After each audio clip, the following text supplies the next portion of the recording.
Ayon sa Global Youth Tobacco Survey, 14 na bahagdan ng mga mag-aaral na Pilipino ay gumagamit ng vape. Nicotine, tobacco at iba pang mga ultra-fine particles, sapat na para sirain ang kalusugan ng kabataan. Ito ba ang nais mong ipamana sa susunod na henerasyon? Kung tayo ang problema, tayo rin ang solusyon.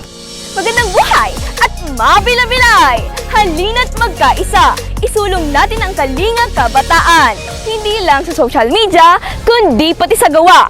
Hashtag itigil ang vaping, kalusugan piliin. Hashtag responsableng kabataan. Tama! Maging responsable. Iwasan ang paninigarilyo, huwag sasabay sa uso. Maging boses tayo ng pagbabago. Palakasin ang mga programang pang-edukasyon at pangkalusugan. Muli, ito ang Kalinga Kabataan. Ang pupuksa ng vaping at pipili ng tamang direksyon. Paalam!